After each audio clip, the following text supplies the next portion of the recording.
네, 부소매TV에 오신 여러분들을 진심으로 환영합니다. 부동산을 소개하는 매니저 도율곡입니다. 반갑습니다.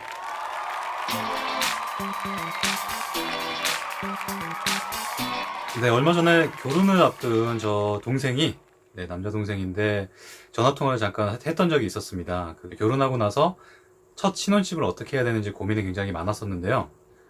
자본금이 얼마 정도 있는 상태에서 어디 빌라를 가야 되는지 아파트를 가야 되는지 이렇게 고민하는 친구가 있어서 저도 제 나름대로 이렇게 추천을 해주곤 했는데, 이 빌라와 아파트 차이에 대해서 이번 시간에 한번 알아보도록 하겠습니다. 요즘 굉장히 핫한 신도시들, 판교나 동탄이라던가 광교라던가 이런 신도시들 같은 경우에는 아파트 값이 굉장히 비싸죠. 네.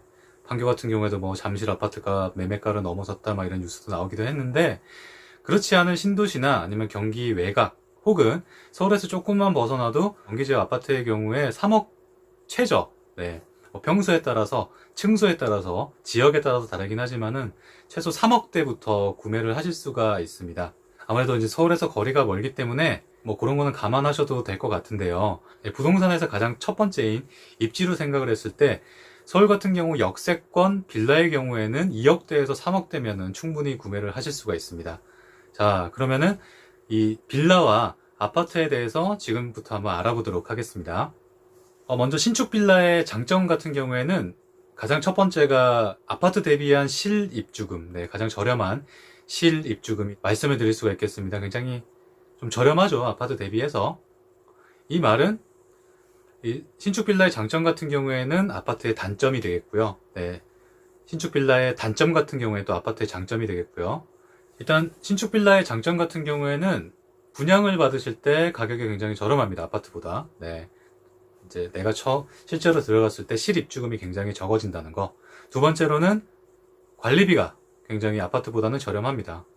관리비가 10,000원, 20,000원? 많이 나와봐야 50,000원 넘지 않습니다. 엘리베이터나 이런 게 있는 빌라들 같은 경우에는 50,000원 정도가 나오긴 하는데, 수도요금 포함, 전기요금 포함해서 한 80,000원 정도 나오지, 일반 아파트 같은 경우에는 관리비 자체가 100,000원은 무조건 기본으로 들어가죠.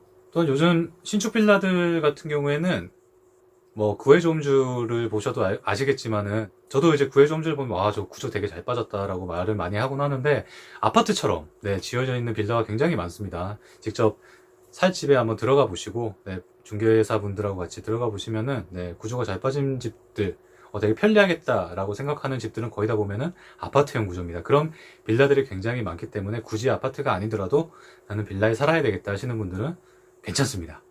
이렇게 아파트보다 저렴한 분양가나 매매가로 실입주를 하실 수가 있기 때문에 그만큼 대출도 줄어들게 되죠. 그러니까 가게 살림에 굉장히 도움이 되는 게 바로 빌라입니다. 또한 요즘 빌라 같은 경우에는 건축법이 강화가 됐습니다. 그렇기 때문에 아파트 짓는 방식으로 집을 지어야지 허가나 준공이 가능합니다. 그렇기 때문에 기본적으로 내진 설계라던가 주차 공간도 확보되어 있죠. 그리고 아파트와는 달리 사전 분양을 하는 게 아니라 준공 전후로 분양을 하기 때문에 내가 살 집, 내가 매매를 할 집, 분양받을 집을 직접 보고 구매를 하실 수가 있는 장점이 있습니다. 자, 이렇게 장점을 말씀드렸는데 빌라 같은 경우 단점을 한번 말씀드려 볼게요. 아파트 대비해서 빌라 같은 경우에는 황금성, 그러니까 내가 직접 돈으로만, 아파트 같은 경우에 매매가 굉장히 원활하기 때문에 내가 집을 팔고 싶을 때 훨씬 더 잘 팔립니다. 수요가 많기 때문에 그만큼. 대신에 빌라 같은 경우에 황금성이 떨어집니다. 내가 팔고 싶어도 사는 사람이 잘 없어요. 그래서 오래 걸리기도 하고 내가 팔고 싶은 가격에 못 팔 경우도 조금은 있습니다. 그렇기 때문에 처음에 빌라를 딱 짓고 나서 분양 초기에 분양받을 경우에는 분양 시세보다 조금 더 높게 분양을 받으실 수도 있고요. 왜냐면은 이런 빌라를 짓는 건축주들 자체가 집이 만약에 안 팔리게 되면 자기들도 손해기 때문에, 그러니까 마이너스 P라고 그러죠. 집값을 좀 다운그레이드 시켜서 내놓을 수도 있습니다. 그렇게 생각을 하시면 되겠고요.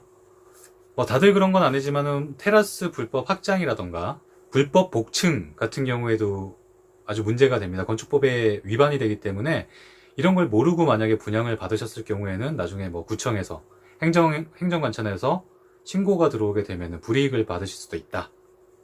그리고 아까 뭐 장점에서도 말씀을 드렸겠지만은 이 빌라들 같은 경우에는 주차 공간이 확보가 되어 있긴 합니다만은 아파트처럼 이렇게 주차 공간이 완벽하게 편하게 확보되어 있는 게 아니라 앞차가 빠져야지, 네, 전화를 해서 차를 빼달라고 해야지 빠지는 구조가 조금 있죠. 네, 그런 구조가 많이 없어지는 추세긴 한데 그런 구조도 있기 때문에 뭐 아무래도 빌라보다 아파트를 선호하시는 분들 자체가 이 주차 때문인 경우도 굉장히 많습니다.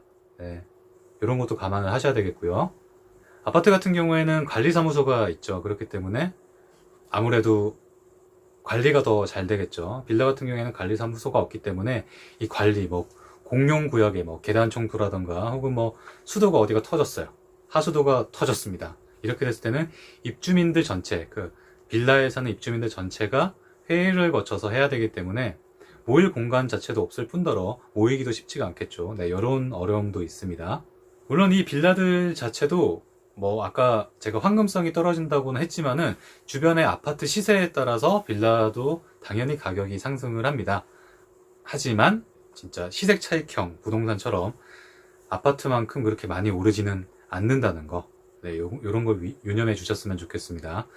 이렇게 빌라와 아파트, 빌라의 장점, 그리고 빌라의 단점, 아파트의 장점, 아파트의 단점을 알아봤는데요. 이런 것도 한번 비교를 해보시면서 내 재무 설계, 내 재무 구조에 맞는 첫 신혼집이라던가 앞으로의 미래 설계를 해주셨으면 좋겠습니다. 네, 많은 도움이 되셨으면 좋겠고요. 저는 다음 시간에 보다 더 좋은 그리고 알찬 내용을 가지고 다시 한번 여러분과 함께 하도록 하겠습니다.